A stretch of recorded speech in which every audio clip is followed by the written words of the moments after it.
दिग्गज अभिनेते सयाजी शिंदेजी आपल्या सोबत आहेत. सयाजी, तुम्ही दिल्लीमध्ये आलात आणि आपण आता इथं उभा आहोत की नवीन महाराष्ट्र सदनामध्ये, जी की महाराष्ट्र सरकारची वास्तू आहे.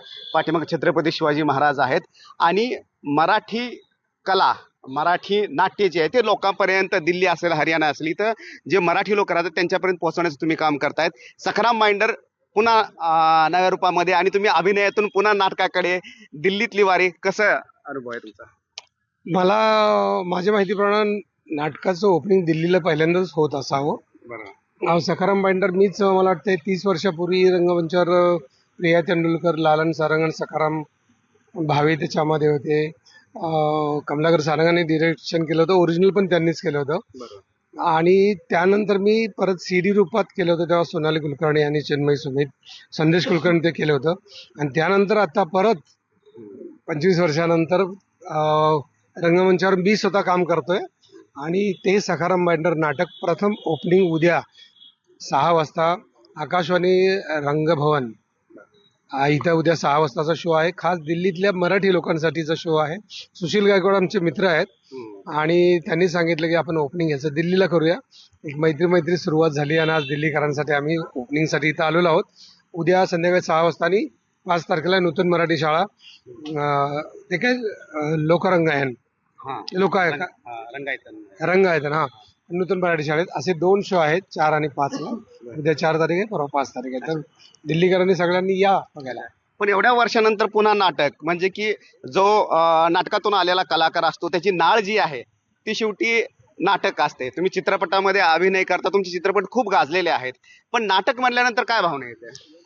मला गेल्या 20 वर्षात मी चित्रपटात इतका बिझी झालोय, मला दरवर्षी बरेच निर्माते, सगळेच निर्माते वेगळ्या पद्धतीने नाटक करावं म्हणत होते. पण मला असं वाटत होतं अजून काय करणार आहे नाटकात, परत परत काय करणार आहे आपण, का करायचं नाटक. पण सखाराम बाइंडरचे निखिल जाधव जेव्हा हे आमचे प्रोड्युसर आले आणि त्यांनी मला पटवलं, तुम्ही परत एकदा वाचा, परत एकदा वाचा.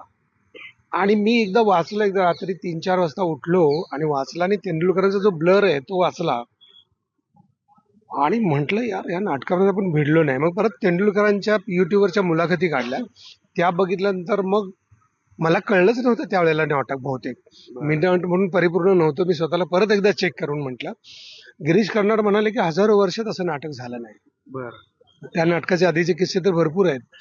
मग सत्यदेव दुबे काय म्हणाले, विजय मेहता काय म्हणाल्या, आणि तेंडुलकरांचं स्वतःचं म्हणणं की मला जे महाराष्ट्रामध्ये जे सादर झालं नाटक, ते नाटक अजून नीतिकल्पना गृहीत धरून, श्लील अश्लीलच्या संकल्पना गृहीत धरूनच सादर केलेलं आहे.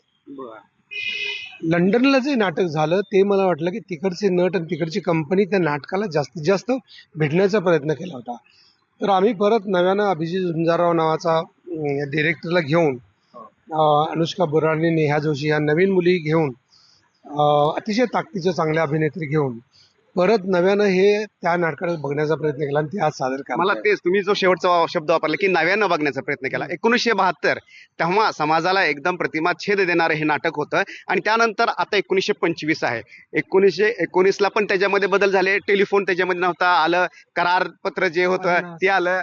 52-55 वर्ष झाली तरी तो विचार एखादा दृष्टा लेखक असतो आणि त्याचे विचार तुम्ही नाकारू शकत नाही. आजही लग्न व्यवस्था काय आहे, मनुष्यजात काय आहे, 2 माणसामध्ये युगो काय असतो, त्याचं भांडण कसं असतं, ह्या न संपणाऱ्या गोष्टी आहेत. आणि असं वाटलं की परत आपण नव्यानं स्वतः नट म्हणून स्वतःला चॅलेंज देऊया आणि परत करूया. आणि योगायोगानं त्याचं दिल्लीत ओपनिंग होत आहे. काय म्हणता या दूरदृष्टीला की जे एक्स्ट्रा मॅरिटल अफेअरवर 1972ला सांगितलं होतं विजय तेंडुलकर.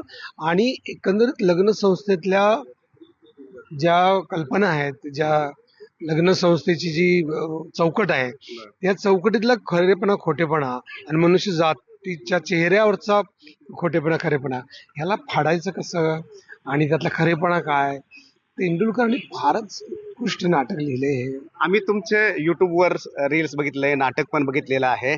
आणि त्याच्यामध्ये जो सखारामचा करारी चेहरा आहे. बरं, तो सगळं करतो पण तरी सुद्धा तो स्वतःशी प्रामाणिक आहे. हे सांगण्याचा प्रयत्न जो आहे तो करण्यात आला आहे. तर ते चेहऱ्यावरचे एक्सप्रेशन पासून त्या बऱ्याच गोष्टी आहेत. अभिनय हे वेगळं आणि नाटकमध्ये रिटक मात्र हे नसतो. दिल्लीमध्ये तुम्ही हे नाटक करताय तर तुमची स्वतःची भूमिका तेव्हा पण तुम्ही केलेली आहे आणि आता पण करताना काय फील होतं?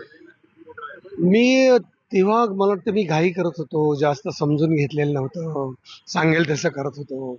आता मला जरा असं वाटतं की मी जरा पुढे जाईन बरं. आणि प्रयोग बाय प्रयोग मी स्वतःला सतत चेक करत राहीन आणि प्रत्येक गोष्ट वेगळ्या पद्धतीने मांडता येते का, नीट धारदारपणे मांडता येईल का, तिथपर्यंत मी त्याच्या गाभ्याशी पोहोचू शकेन का, हा प्रयत्न मला करायचा आहे, असं माझी इच्छा आहे. धन्यवाद आम्हाला चर्चा केल्याबद्दल.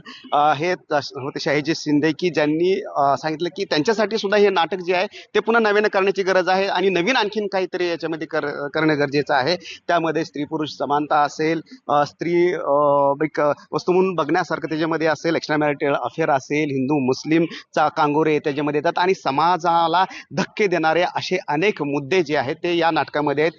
दिल्लीतून हे नाटक होते, आवाहन केले त्यांनी सर्वांनी यावं, परंतु या नाटकाच्या माध्यमातून पुन्हा एकदा सयाजी शिंदे जे आहेत ते चित्रपटातील अभियानाकडून नाटकाकडे वळताना आपल्याला दिसून येत आहेत. Cameraman Satyam sir, Ramraj Shinde, NDTV Delhi.